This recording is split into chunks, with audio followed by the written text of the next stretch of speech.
So last lecture में हमने simple cubic unit cell के टाइप्स किए थे, लेकिन जैसा मैंने आपको बोला कि यूनिट सेल जो है जरूरी नहीं है क्यूबिक ही हो, ठीक है।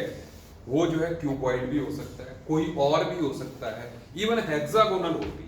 हेक्सागोनल मतलब आपने देखा होगा पार्क वगैरह में टाइल्स लगी होती हैं हेक्सागन टाइप की, एक के साथ एक जो है स्टैकिंग में। हेक्सागन भी अगर हम लेंगे तो भी तो बिल्डिंग तैयार हो सकती है, ठीक है, वो भी पैकिंग हो जाती है एक दूसरे के साथ में।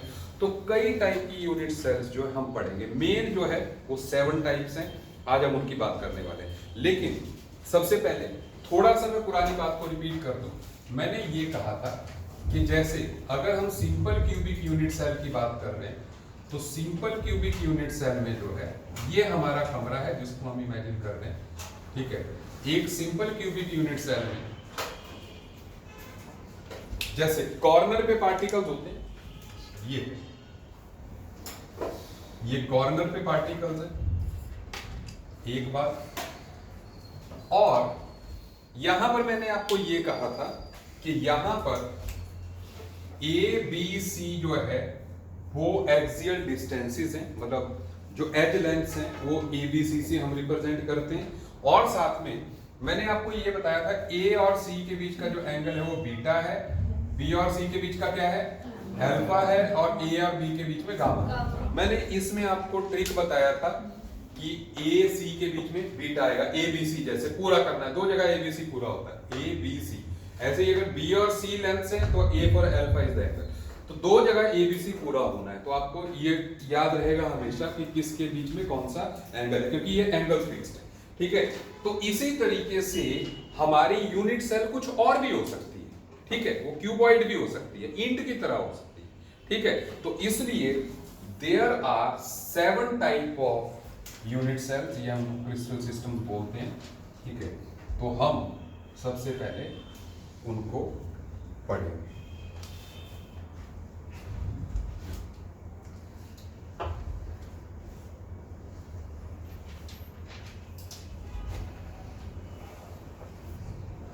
आप साथ साथ में नोट भी करते जाएंगे।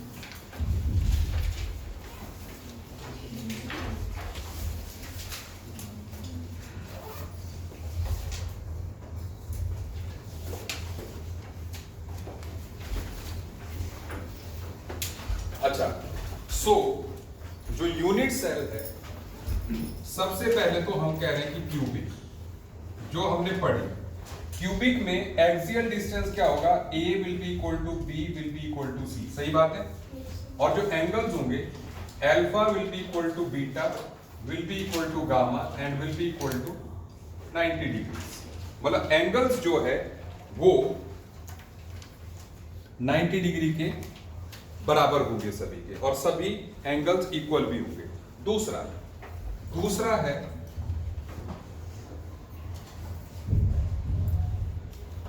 टेट्रागोनल। अब जो टेट्रागोनल यूनिट सेल है उसमें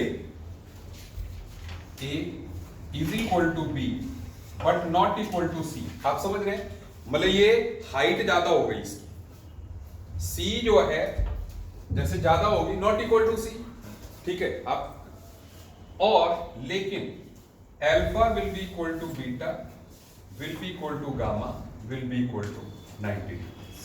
क्या टेट्रागोनल को इमेजिन कर पा रहे हैं अपने दिमाग में, ठीक है। टेट्रागोनल इमेजिन हो गई। अब इसके बाद जो है दूसरा है ऑर्थोरोम्बिक। इसमें a is not equal to b not equal to c but still alpha is equal to beta is equal to gamma and it is equal to 90 degree. मतलब ये तो ईंट ही हो गई, ईंट की शेप ध्यान में है। ईंट में कोई भी एज जो है ए बी सी में से कोई भी बराबर नहीं होता, बस। तो ऑर्थोरोम्बिक तो ईंट ही हो गई, मतलब ईंट ही याद रख लो, दैट्स ऑल, ठीक है। अच्छा, और क्यूबिक तो याद हो ही गया, ठीक है। अच्छा, अब इसके बाद नेक्स्ट इज रोम्बोहीड्रल।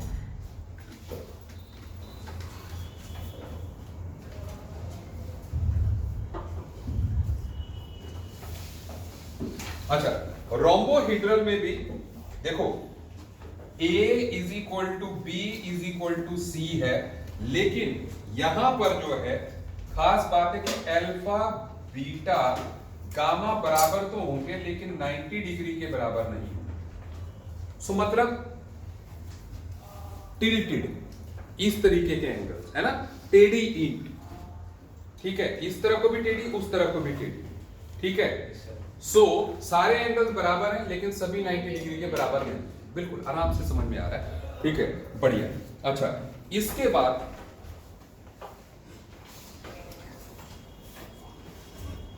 मोनोक्लिनी।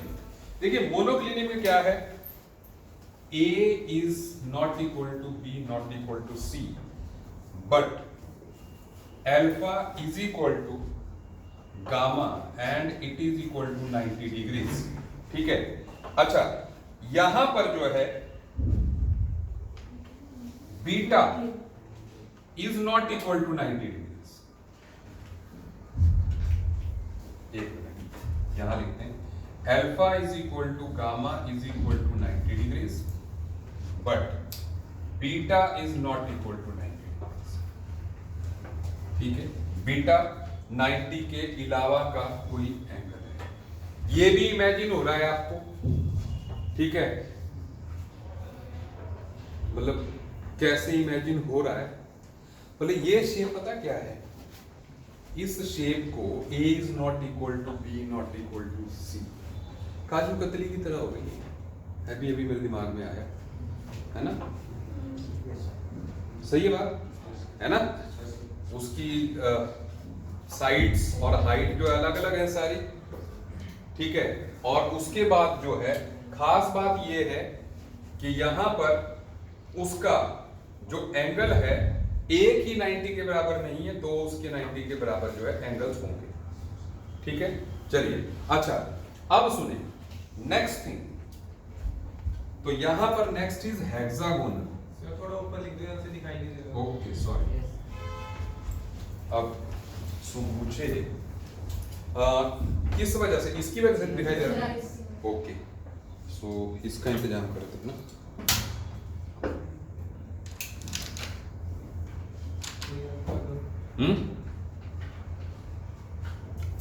नहीं ये ना हिले, ठीक है, क्योंकि जस्ट एक मिनट ओए ऊपर, ठीक है, इतना है। अच्छा फिर बताते हैं इसको। नेक्स्ट इज, इसमें ऊपर वाला दिख रहा है ना आपको, अब जो नेक्स्ट है दैट इज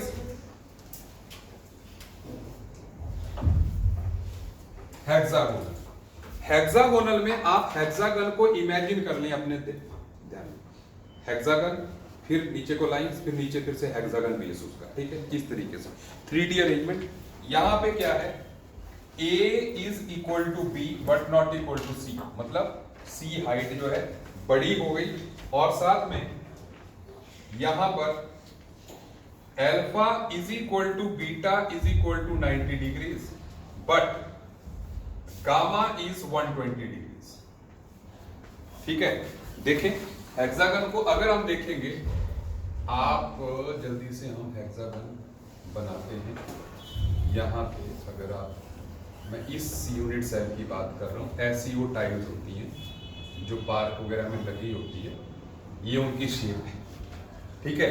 सो ये A और B तो बराबर ही होते हैं, लेकिन C हाइट थोड़ी बड़ी है, ठीक है, बड़ी मान लो या छोटी मान लो, ठीक है। अच्छा, उसके बाद ये एंगल जो है इट इज 90, ये 120 का है गामा एंगल,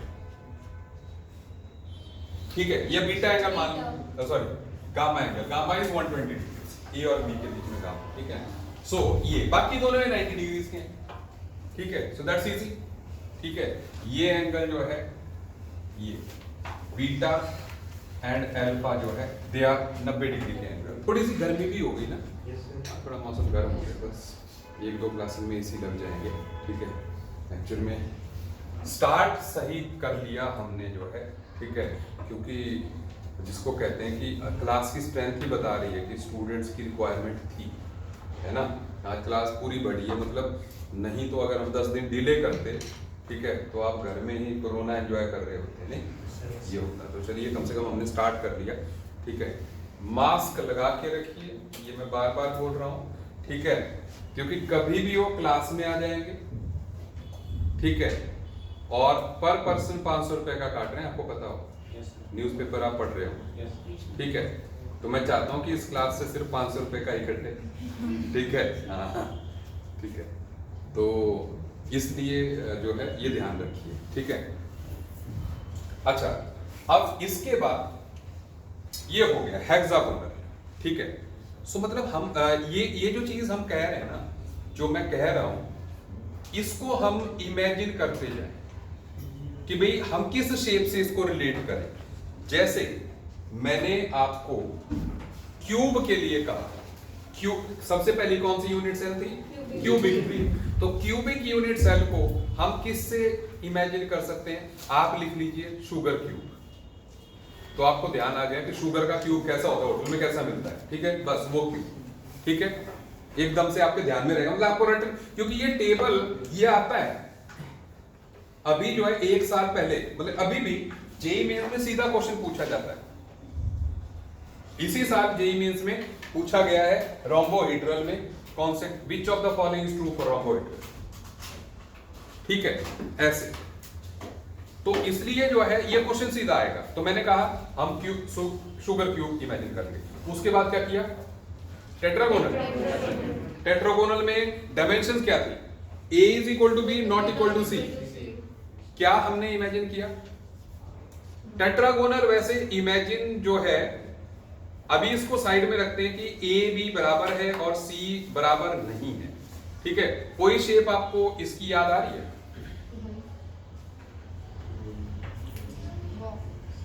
नहीं आ रही है, साइड में रखते हैं। शू बॉक्स बिल्कुल सही है, मेरे दिमाग में वही शू जो टिपिकल अपनी चप्पल वाला जो होता है, उसकी 2 साइड्स बराबर होती है, लंबाई अलग होती है, ठीक है ना। आप शू बॉक्स लिख लीजिए, आपके दिमाग में आ जाएगा वो, ठीक है, वो शेप आपकी, ठीक है। या आप अगर मान लो और नहीं आ रहा, तो आप पता क्या करो, आप अपने दिमाग में रखो ट्यूब का बॉक्स, लंबा खूब है, ट्यूब के बॉक्स की तरह, है ना। तो उससे जो है वो तो शेप जो है जानी मानी है कि भाई वो तो आप बोलोगे ही नहीं, ठीक है ना। उसके बाद है ऑर्थोरोम्बिक, ABC नॉट, ब्रिक, ईंट याद रखो, है ना। अच्छा, और इसमें मैंने कहा कि अल्फा बीटा गामा जो है सारे ये हैं तो हैं, लेकिन ये नहीं, लेकिन मोनोक्लिनिक को मैंने कहा काजू कतली की तरह, आप याद रख रहे हैं मोनोक्लिनिक को, है ना, अपने को काजू कतली की तरह याद हो गया। हेक्सागोनल टाइल्स, ठीक है, मतलब जो पार्क की टाइल्स होती हैं, आप ऐसे लिख लो पार्क टाइल्स, है जी। नहीं, अभी वो शेप नहीं याद आ रही मुझे, ठीक है। रोम्बोहेड्रल की जो है शेप, रोम्बोहेड्रल जो है, हाँ, कोई भी एंगल बराबर नहीं है, वो मेरे को शेप नहीं याद आ रही, तो मैंने कहा इसको साइड में रखते हैं, ठीक है। ये किस तरीके की शेप होगी, ठीक है। तो इसके बाद हेक्सागोनल, मैंने कहा कि पार्क की टाइल्स जो है हेक्सागोनल आपके दिमाग। ट्राइक्लिनिक, देखो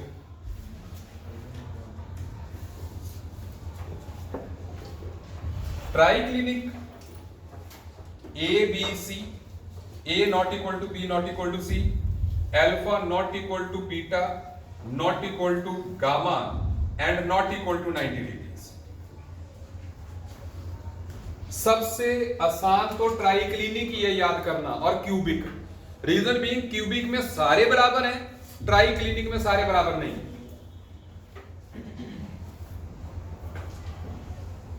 क्या आपको मेरी बात समझ में आ गई? ठीक है ना।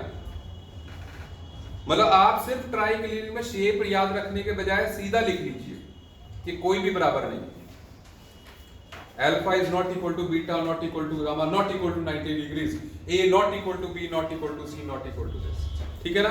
तो अब आपका काम सिर्फ जो ऑर्थोरोम्बिक को याद करने का रख दिया। अगली क्लास में मुझे कोई परफेक्ट शेप बताइएगा, ठीक है ना, जो कि a not equal to b not equal to, नहीं ऑर्थोरोम्बिक की बात नहीं, रोम्बोहेड्रल, रोम्बोहीड्रल के बारे में जो है, क्योंकि मेरे ध्यान में जस्ट रोम्बोहीड्रल के बारे में जो है कि 90 डिग्रीज वो ना हो, ठीक है, तो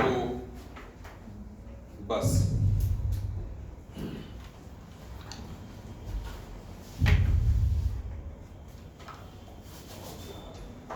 अच्छा चलिए अब बात आगे, आपको भी समझ में आ रही बात, ठीक है ना। अब इन शेप्स को ओवर एंड अगेन अगर रिपीट करेंगे तो हमारा पूरा क्रिस्टल बन जाएगा, ठीक है।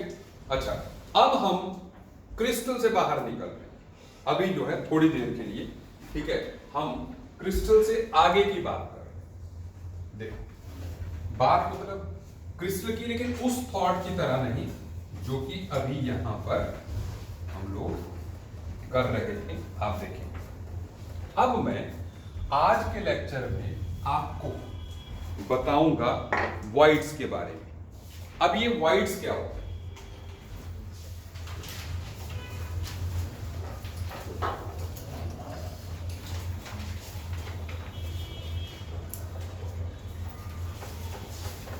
Type of wides.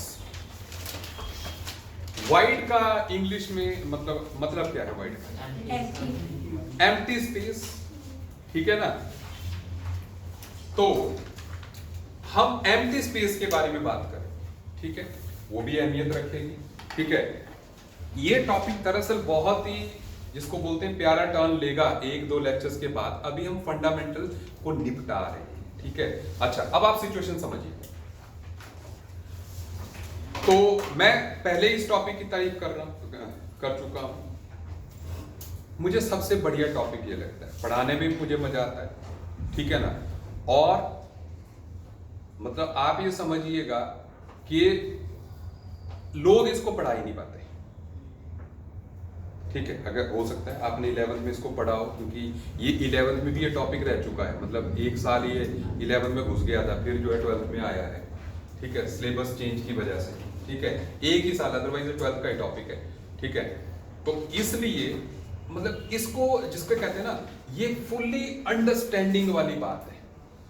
मैं तभी कमरे पे रिस्ट्रिक्ट कर रहा हूं मैं, आप देखिएगा। अब सबसे पहले हम क्या कर रहे हैं, हम लोग बॉल्स इमेजिन कर रहे हैं। क्रिकेट बॉल इमेजिन कर ली, मतलब ऐसी क्रिकेट बॉल जिसमें धागे वागे भी नहीं है, बिल्कुल कॉस्को की बॉल जैसे होती है ना, बिल्कुल परफेक्ट जो है वैसी बॉल आप इमेजिन कर लीजिए, अनकंप्रेसिबल, दब भी नहीं सकती है, ठीक है, वैसी बॉल, हार्ड बॉल आप इमेजिन कर लीजिए, ठीक है। अब इसके बाद वो जो बॉल है, ये जो बिलियर्ड टेबल पे रखी होती है बॉल, एग्जैक्टली आप वो इमेजिन कर लें अपने दिमाग में। इन बॉल्स को आप 3 बॉल्स को पकड़ो क्लोज, कुछ ना कुछ उनके बीच में गैप रहेगा। 3 बॉल्स को अगर आप पकड़ोगे तो उनके बीच में गैप रहेगा, है ना। आप उससे क्लोज उनको पकड़ ही नहीं सकते। मैं 3 क्यों पकड़ा रहा हूं, क्योंकि 2 में पैकिंग, 2 में क्लोजनेस नहीं होगी ना, 3 में वो स्पेस होगी, है ना, जो ऐसी स्पेस होगी जिसको कोई भर ही नहीं सकता, क्योंकि तीनों सारी साइडों से वो बंद हो चुका है, वो होल जो बीच में है, उस होल को हमने वाइड करा। वाइड अलग अलग तरह के होते हैं, बट मैंने आपको सिंपलेस्ट वन इमेजिन कराया, ठीक है। वाइड को हम 2 कैटेगरीज में रख रहे हैं। सबसे पहले हम बात कर रहे हैं 2D वाइड्स।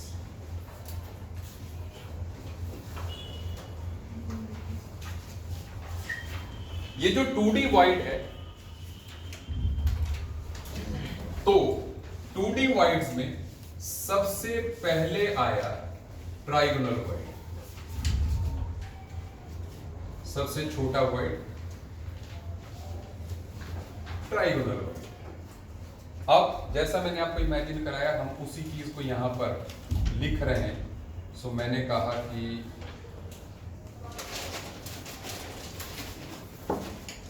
इस तरीके का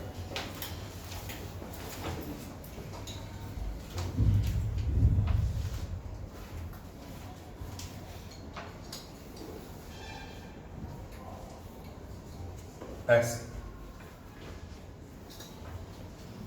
ठीक। ये यही सिचुएशन है जो हम कह रहे थे कि भैया यहां पर जो है ये जगह वाइड कह रहे हैं, ठीक है। सो अब बात कि आखिर इस वाइड की अहमियत क्या है, कि हम क्यों पढ़ रहे हैं वाइड, भाई फायदा क्या है, उस जगह पे तो कुछ भी नहीं आ सकता है ना भाई। अगर आप अब देखो ना, अगर आप वैसी जो ये अपने बिलियर्ड टेप बॉल्स हैं, इनको अगर आप क्लोज रखेंगे, इकट्ठे रखेंगे, तो एक बॉक्स में भी डालेंगे तब भी वो जगह खाली की खाली रहेगी, है ना भाई। आप किसी भी तरीके से कुछ कितना भी दिमाग लगा लीजिए, आप किसी भी तरीके से उस जगह को भर नहीं सकते। मान लो आपको 1000 बॉल्स एक जगह से दूसरी जगह ट्रांसपोर्ट करनी है, वो जगह बरकरार रहेगी सभी बॉल्स में, है ना।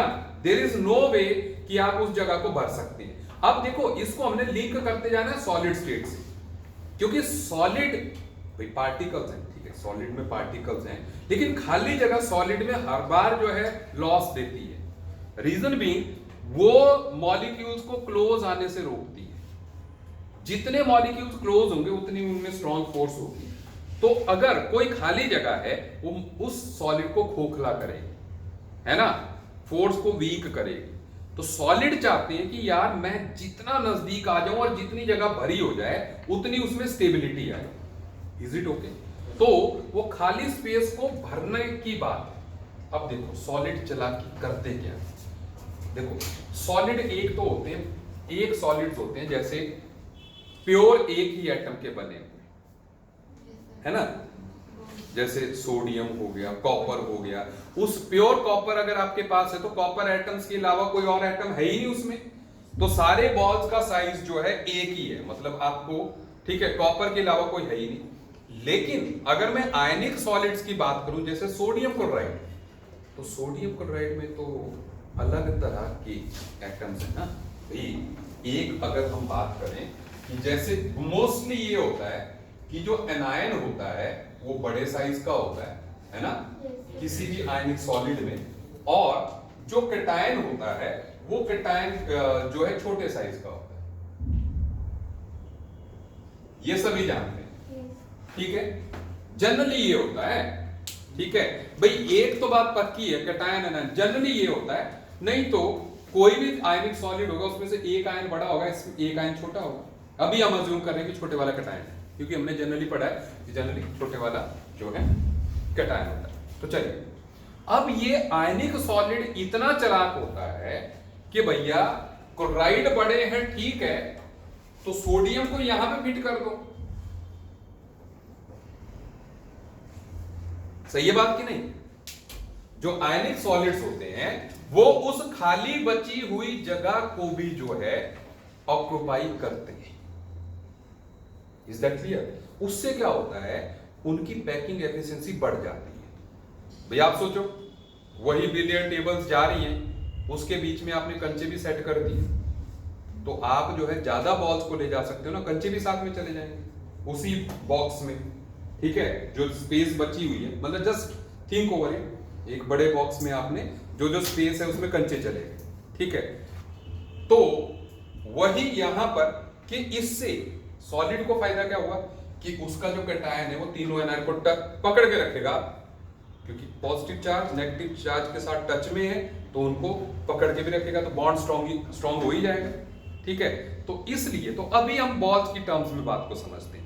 हमारा ये टारगेट है, देखो एक बात तो आप जानते हैं, जितनी ये बॉल्स बड़ी होंगी उतनी ही बड़ी रेड बॉल इसके अंदर फिट हो सकती है। मतलब size of the red ball which can be fitted into this black ball arrangement is proportional to size of the black ball.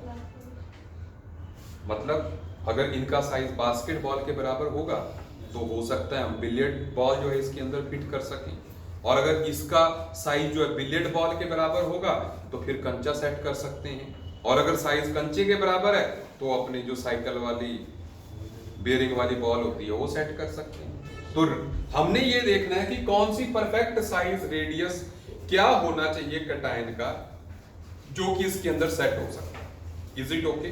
तो बात को समझिए, ठीक है। देखो इसकी बात कर रहे हैं हम कि यहां पर हम जो है ये देखना चाहते हैं, that is radius ratio. Radius ratio अब रेडियस रेशियो में क्या है, it is the ratio of size of cation upon size of anion. तो हमने देखना है कि इन दोनों के साइजेस में रेशियो क्या है, ठीक है। आगे फिर हमें जो है ये यूज में आएगा। तो चलिए देखते हैं। अब यहां पर एक बात है, ये जो डिस्टेंस है ना, चलो ऐसे देखते हैं, एक मिनट। अगर हम मान लो इसको यहां से ये,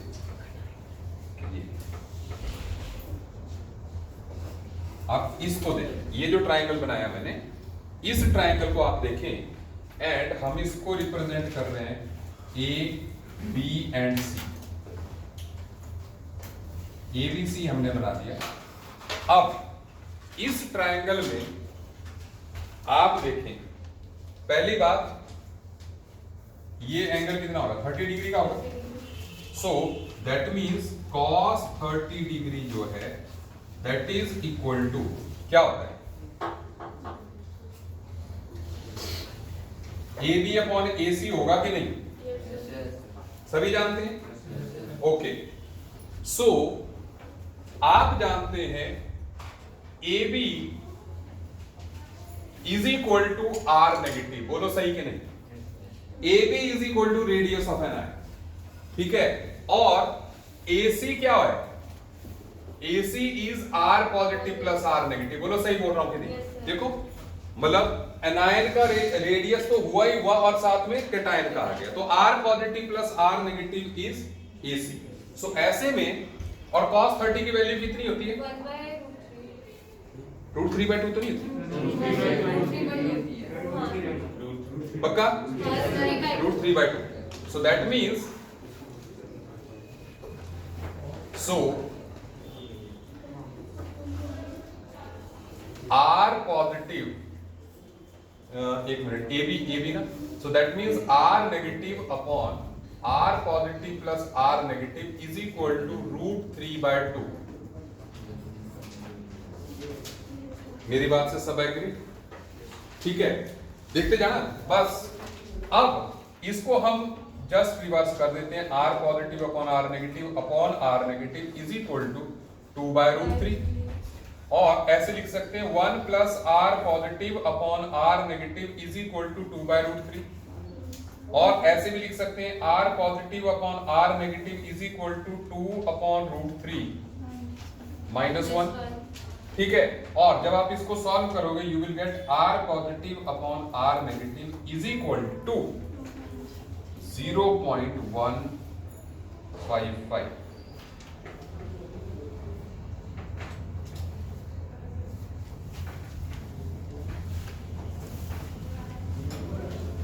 ठीक है, सो 0.155 जो है आपके पास रेडियस रेशियो आ जाएगा। दैट मींस कि radius of cation will be equal to 0.155 times that of radius of anion. तो रिलेटेड हो गए ना दोनों, अब लिंक हो गए कि भाई हाँ, इसके अंदर बड़े से बड़ा जो है यही कैटायन आप परफेक्टली फिट कर सकते हो। परफेक्टली फिट जो होगा वो 0.155 टाइम्स ही होगा। सही बोला? कोई परेशानी? इजी है ना? अच्छा, ये तो हो गया एक पॉइंट, नोट कर लेना।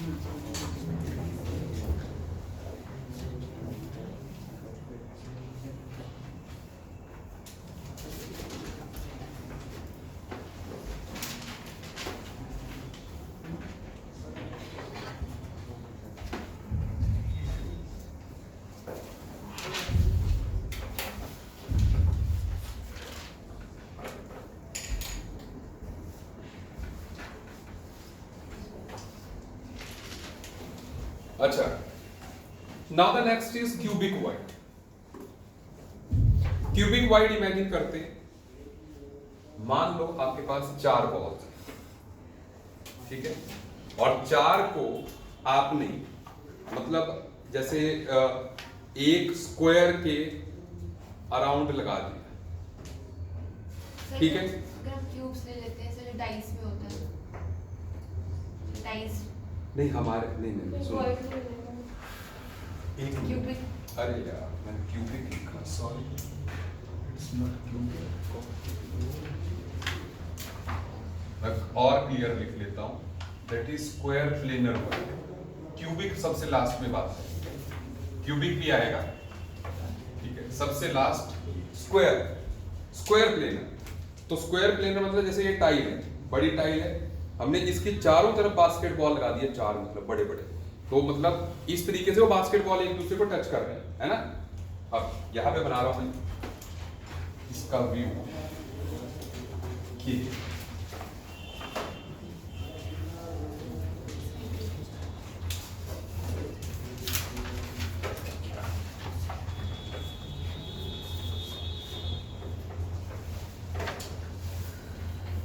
ये देखो, ये हो गए 4, ठीक है। और अभी भी क्योंकि ये 2D है, इसके अंदर हम देखना चाहते हैं कि कितनी बड़ी बॉल जो है अंदर फिट हो सकती है। रेडियस रेशियो अगेन निकालना है, ठीक है। अब बात आसान आपको लगने लग जाएगी, ठीक है। तो मतलब हम क्या कर रहे हैं यहां पर, जैसे चाहे आप ये मान लें, इस डिस्टेंस को ले लेते हैं,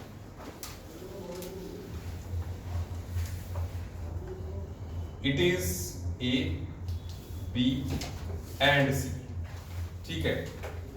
अब अगर हम यहां पर पाइथागोरस थ्योरम लगाते हैं, तो हम कह सकते हैं कि a c square is equal to a b square plus b c square, बिल्कुल बढ़िया।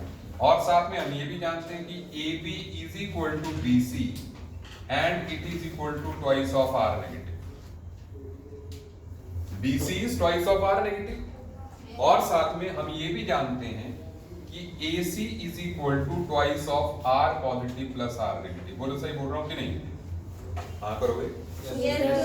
ठीक है, सही है बात, ट्वाइस, क्योंकि यहां से R positive R negative R negative, so twice of R positive plus R negative हो गया AC। तो ऐसे में बस बात आसान, ठीक है। हम कह सकते हैं अब that is twice of R positive plus R negative का whole square is equal to twice of R negative का square plus twice of R negative का स्क्वायर। सो ऐसे में जब आप इसको सॉल्व करो, ठीक है, तो यू विल गेट कि R positive plus R negative upon R negative is equal to 1.732। One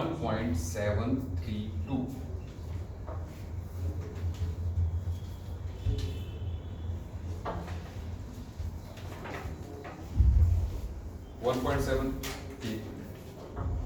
1.414 जो दिख रहा है मेरे को, ठीक है। सो दैट मीन्स अब वही आ जाएगा 1 plus R positive R negative is equal to 1.414,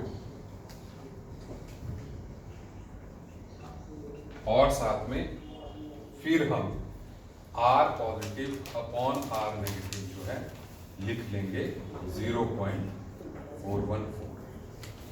आसान, ठीक है।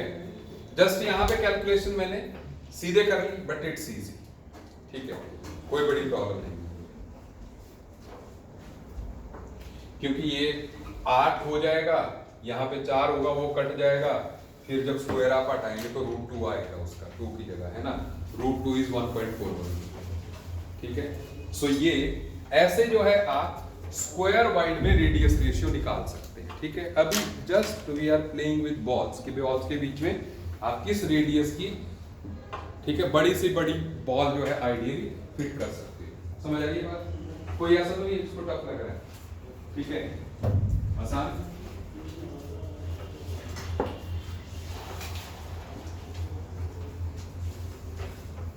चलिए आगे बढ़ते।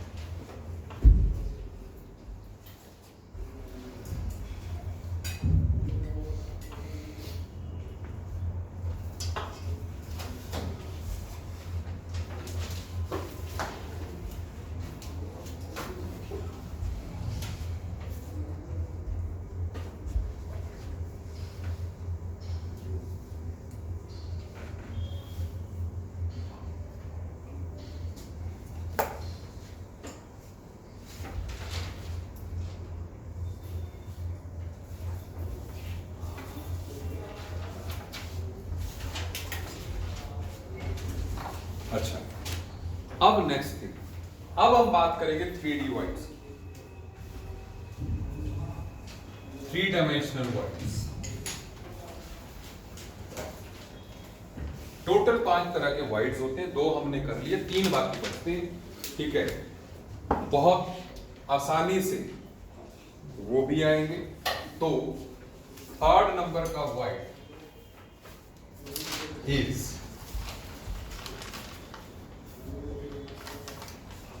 Tetrahedral void. एक्चुअल में ये जो मैंने आपको कराया ना, ये जो वॉइड है, इससे भी बेटर तरीका है आपके पास बॉल को पकड़ने का, उन 4 को। ये तो देखो ना, आपके हाथ में अगर 4 बॉल्स हैं, 4 बॉल दे दी जाए, आप कैसे पकड़ोगे? सबसे क्लोज अगर पकड़ना हो तो आप क्या करोगे? 3 इकट्ठी पकड़ लोगे, चौथी उसके ऊपर रख लोगे, नहीं?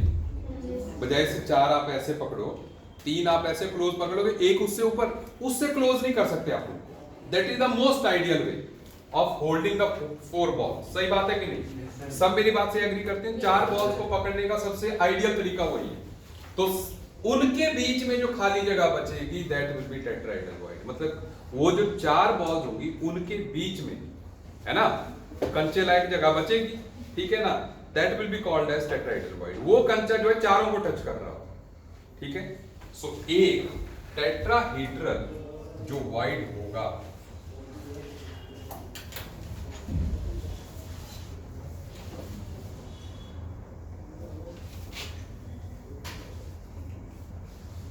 वो कुछ ऐसा हो।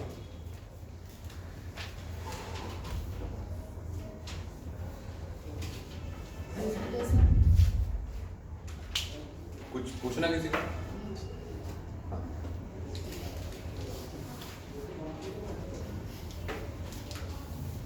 तो यहां पर एक बॉल जो है हमने इनके सेंटर में जो है हिट कर दी, ठीक है।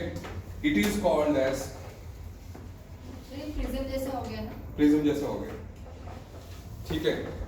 लेकिन इसका रेडियस रेशियो निकालना जो है, सीधे नहीं निकाल पाएंगे हम, क्योंकि हमारे पास एंगल्स जो है, इसके जो एंगल्स होते हैं ना, वो बड़े अलग अलग होते हैं, ठीक है। तो मैं इसको तरीका बता रहा हूं, और आज मैं आपको टेट्राहेड्रल को देखने का और नजरिया भी बता रहा हूं। सबसे पहले आप पता है क्या करें? आप अपने दिमाग में अगेन इस कमरे को अज्यूम करें। इस कमरे में कितने कॉर्नर्स हैं? 8 कॉर्नर, ठीक है। अब आप इस कमरे में 8 अल्टरनेट कॉर्नर्स अपने दिमाग में रखें। अल्टरनेट मतलब एक ये, तो ये नहीं लेना, वो डायगोनल वाला लेना, ठीक है। तो एक ये हो गया, एक ये हो गया, और साथ में फिर ये नहीं लेंगे क्योंकि ये इसके कंजक्टिव हो गया, तो एक ये लेंगे और एक वो लेंगे। सही है बात? मतलब ऐसे ऊपर से ये और इधर से ये, अल्टरनेट 4 हो गए। अल्टरनेट 4 कॉर्नर दिमाग में आ गए। अब इन चारों अल्टरनेट कॉर्नर को आप बॉडी सेंटर से लाइन ड्रॉ करो, ठीक है। ऐसे ऐसे ऐसे ऐसे चारों को सेंटर से कनेक्ट करो। जो स्ट्रक्चर, जो डायग्राम बन रही है, वो टेट्राहेड्रल बन रही है। मीथेन ऐसी होती है, नहीं? देखो, सोचो दिमाग में, है ना। एक ट्यूब के अल्टरनेट कॉर्नर्स को जब आप सेंटर से जोड़ोगे, तो जो है, जो अरेंजमेंट आपके पास बनेगी, वो टेट्राहेड्रल होगी। देखो, अभी हम बात कर रहे हैं,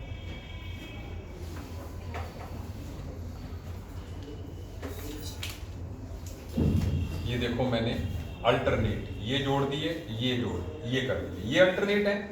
अब जो अपना सेंटर है वो ये है। तो अब आप देखें, ऐसे ऐसे ऐसे और ऐसे बना टेट्राहेड्रल। ऐसे होता नहीं, 3 का बेस, एक ऊपर ये, ठीक है। ये ट्राइपॉड स्टैंड जो है टेट्राहेड्रल की तरह ही, ठीक है। एंगल्स थोड़े बढ़ेंगे, ठीक है, बस। तो ये एक टेट्राहेड्रल है। सबको इमेजिन हुआ कि नहीं? अब सुने, अब इससे बात आसान हो जाएगी। मतलब आप एक बात जानते हैं। पहले मुझे ये बताइए कि एक क्यूब के अगर एज लेंथ ए है, तो ये फेस डायगोनल कितने डिस्टेंस पे होगा?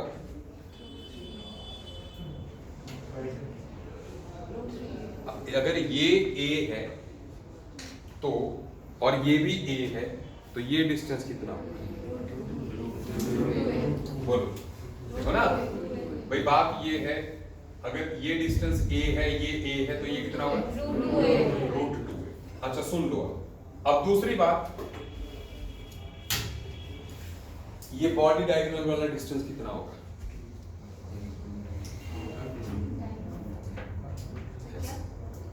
मतलब बॉडी डायगोनल वाला मतलब ये हो गया कि इसमें एक डिस्टेंस A है, एक √2A है, तो ये कितना होगा?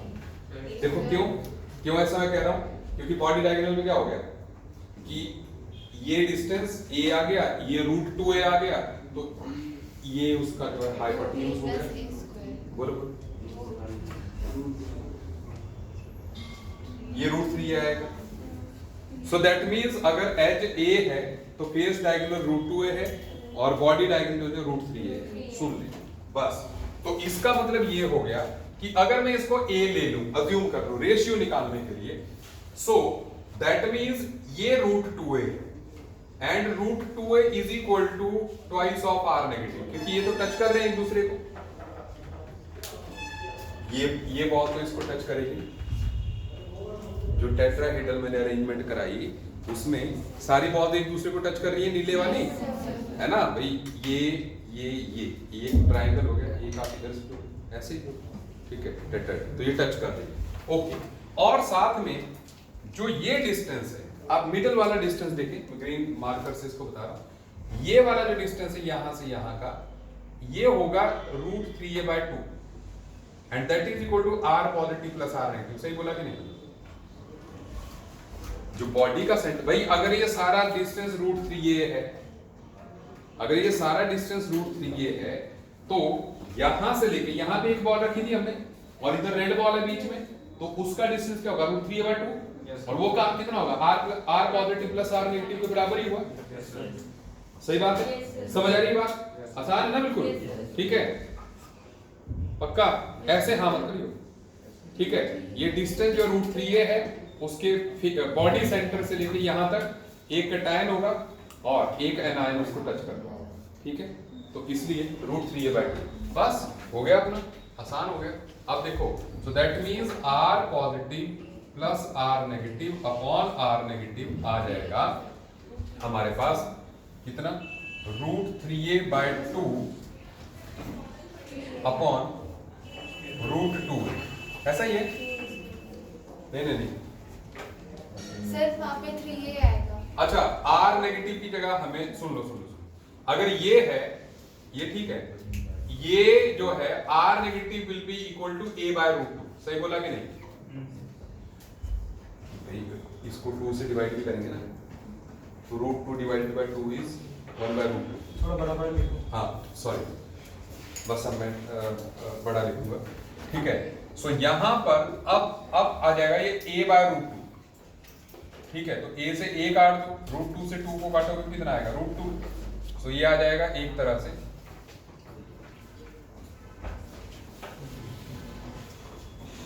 एक्सक्यूज मी सर, हाँ, सिर्फ वहां पे 3A आएगा। √3 आएगा।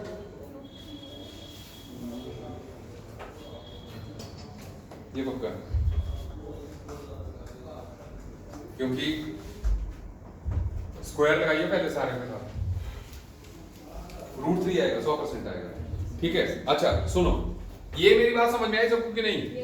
किसी को कुछ पूछना है बोल दो यार, मैं फिर से बता दूंगा सारा। देखो मैंने कहा बॉडी के सेंटर में जो रेड बॉल है उसको जो है ये कॉर्नर वाली, ये कॉर्नर वाले, ये वाली और वो वाली टच कर ले, ठीक है। अब तो ये √2A is twice of R negative. ये डिस्टेंस √2A हुआ ना, अगर मैं इसको A दे रहा हूं तो ट्वाइस ऑफ R नेगेटिव हो गया है, तो R नेगेटिव कितना हो गया? A/√2। ये मामला खत्म के नहीं? R negative is A/√2, √2A का आधा। अच्छा दूसरी बात, बॉडी सेंटर से लेके यहां तक का डिस्टेंस √3A/2 होगा और उसमें कैटायन और एनायन होंगे, R positive plus R negative, तो √3A/2 should be equal to R positive plus R negative, ठीक है। तो बस उसी को मैंने यूज किया है, ठीक है, अब इसको 1 plus R positive upon R negative is equal to √3/√2। So ऐसे में R positive upon R negative will be equal to √3/√2 minus 1 and R positive upon R negative will be equal to 0.225.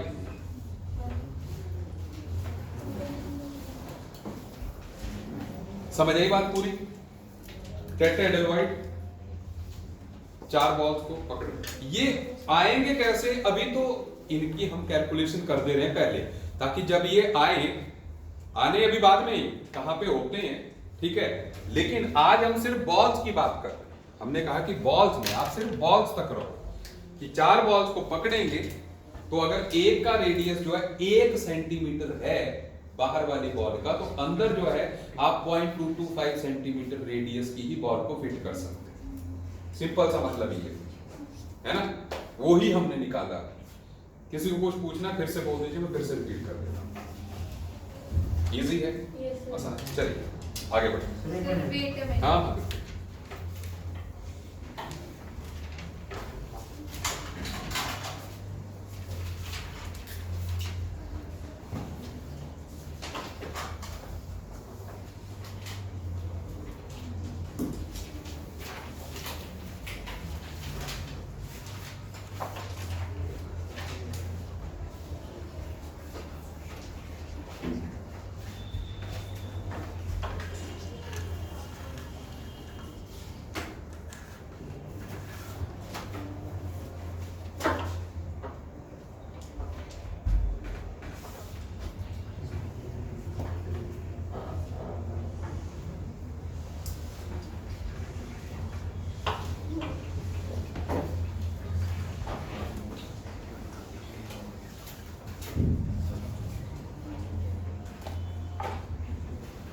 अच्छा, उसके बाद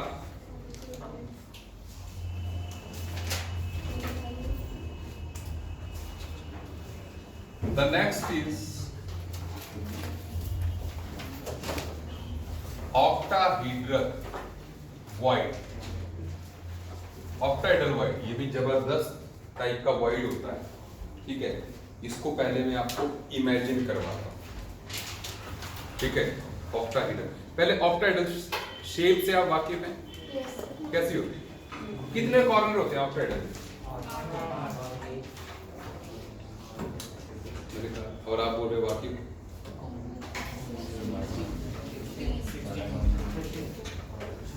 एक ऑक्टाहेड्रल जो shape होती है वो ऐसे होती है।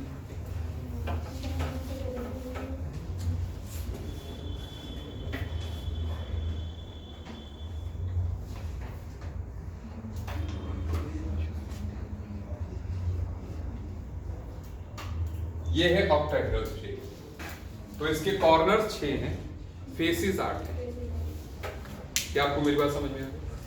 अच्छा, तो अब इस ऑक्टाहेड्रल में एक्चुअल में आप ये माने कि इस टाइम आपके पास 6 बॉल्स हैं, तो आप 6 कैसे पकड़ेंगे? ठीक है, 6 सबसे क्लोज अगर आप पकड़ेंगे, ठीक है।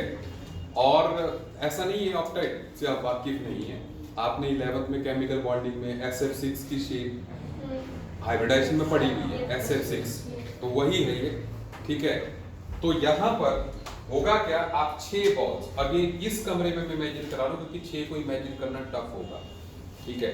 आप इस कमरे में हर दीवार के सेंटर में, मैंने face centred cubic last lecture में अज्यूम कराया था, तो नए वालों को भी हेल्प हो जाएगी कि फेस सेंटर्ड क्यूबिक में क्या होता है, 8 तो कॉर्नर्स पे हैं बॉल्स, ठीक है ना। और साथ में जो है इस कमरे दीवार के सेंटर में भी एक बास्केटबॉल है, जैसे यहाँ पे एक बास्केटबॉल है, आधा इस कमरे में दिख रहा है, आधा उसमें दिख रहा है, तो वो हो गया फेस सेंटर। तो ऐसे 6 के 6 जो फेसेस हैं उनके सेंटर में भी एक एक बास्केटबॉल है, ठीक है। सुन लो, अब आप क्या करें, अपने दिमाग से कॉर्नर वाले जो बास्केटबॉल है उनको हटा दो, अभी सिर्फ फेस सेंटर वाले देखो, 1 2 3 4।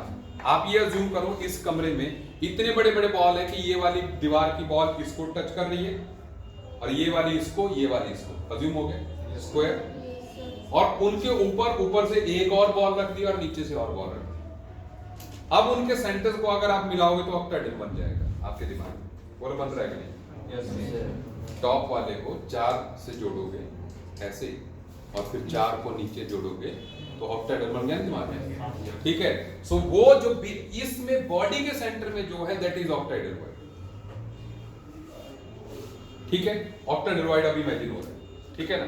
अब लेकिन ऑक्टाहेड्रल वाइड के लिए हमें रेडियस रेशियो निकालना एकदम आसान है।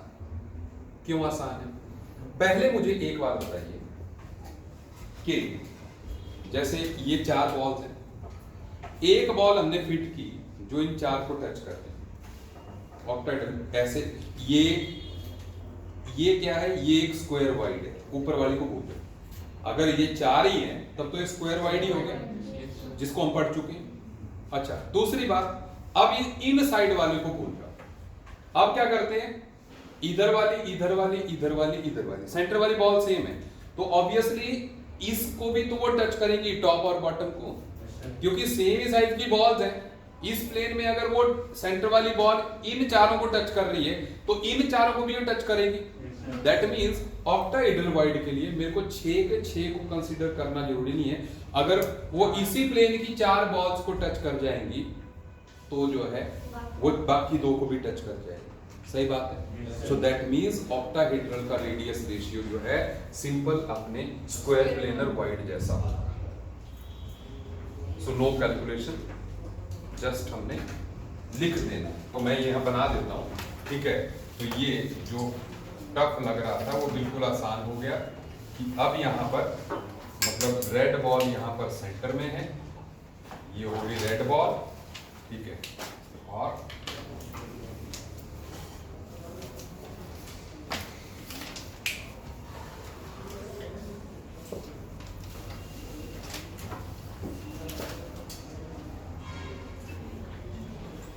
ये so R positive upon R negative is 0.414।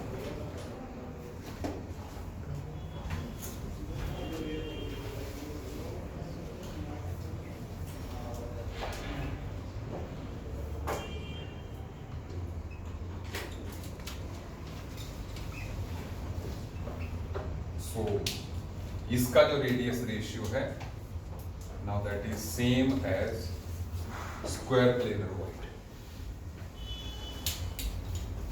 ठीक है, तो बस अब रह गया अपने पास लास्ट 5वां नंबर जिसको मैंने बीच में लिख दिया था, that is called cubic wide.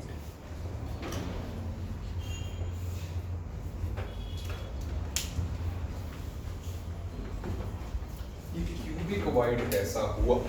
देखो इस टाइम पे आपके पास 8 बॉल्स हैं। अगेन यही कमरा, बिल्कुल सिंपल सिचुएशन। 8 की 8 बॉल्स इतनी बड़ी हैं कि ये वाली बॉल उसको टच कर रही है ऐसे, ये ऊपर नीचे को ऐसे आप 8 अज्यूम कर रहे हैं। उनके बीच में जो जगह बनेगी दैट इज क्यूबिक वाइड। समझ गए? बिल्कुल सिंपल। ठीक है, तो एक क्यूबिक वाइड किस तरीके का होगा?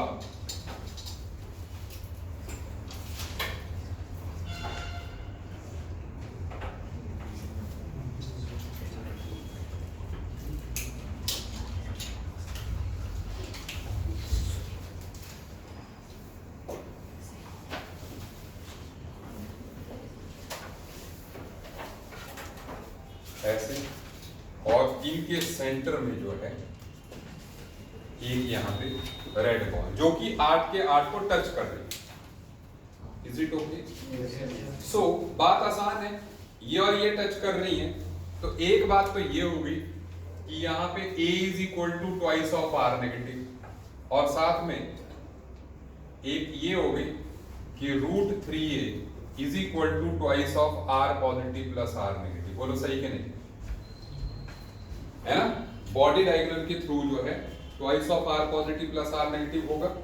दोनों स्टेटमेंट सही है? सबको समझ आ रही है? बस इसके बाद तो कैलकुलेशन ही है। पहले ये बोलो ये सही है? हाँ बस। सो दैट मीन्स अब हो गया हमारे पास कि twice of are positive plus are negative upon twice of are negative जो कि कट जाना है इज इक्वल टू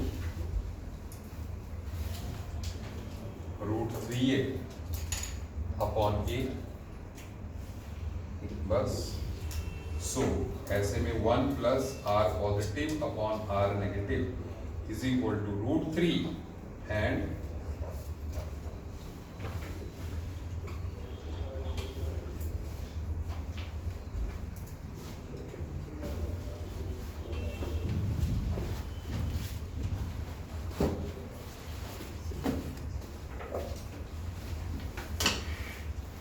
आ गया आंसर।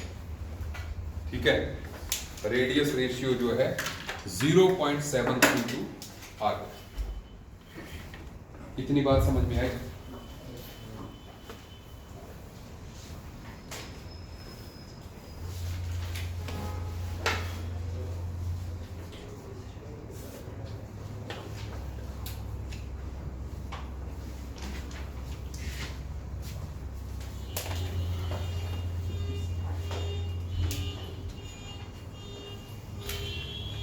सो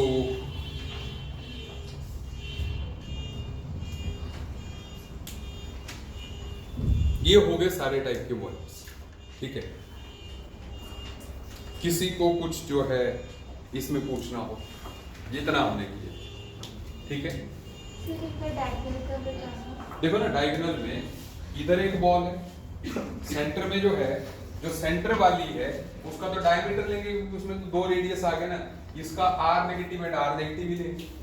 ठीक है, क्योंकि ये बॉल का सेंटर इधर है तो आधी बॉल तो बाहर की तरफ है ना, तो r नेगेटिव ये और ट्वाइस ऑफ r पॉजिटिव। ठीक है, तो twice of r positive plus r negative ये हो। ठीक है,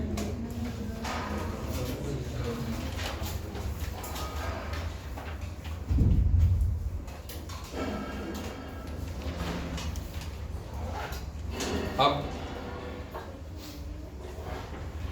कितने लोग अभी भी चाहते हैं कि लॉकडाउन लगे प्लीज? ऐसे बता दो, कितने लोगों की अभी भी इच्छा पूरी नहीं हुई है? ऐसे मन की इच्छा बोल दो जो है लग जाए तो फिर से मजा आए। और कितने लोग पहले पिछले साल अज्यूम करते थे कि यार लॉकडाउन लगा रहे, जैसे स्टार्ट हुआ हफ्ता 10 दिन के बाद कितने लोग सोचते थे कि लगा रहे, है ना? सही बात है। लेकिन ये लॉकडाउन ऐसा गंदा रहा कि पढ़ाई फिर भी बंद नहीं हुई। नहीं लॉकडाउन, हाँ, मतलब अब हमें लग रहा है कि नहीं यार लॉकडाउन के बगैर जो लाइफ बढ़िया है। नहीं,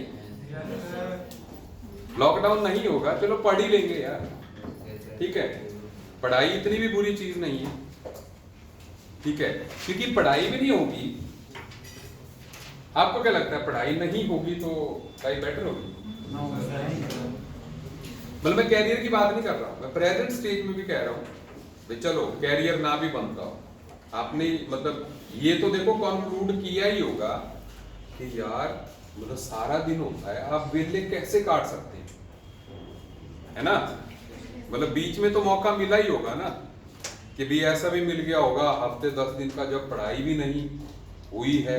ठीक है ना, मतलब आप मोबाइल पे ही बैठे रहे, टीवी देखते रहे। ठीक है, फिर लगा कि यार लाइफ हेल हो गई।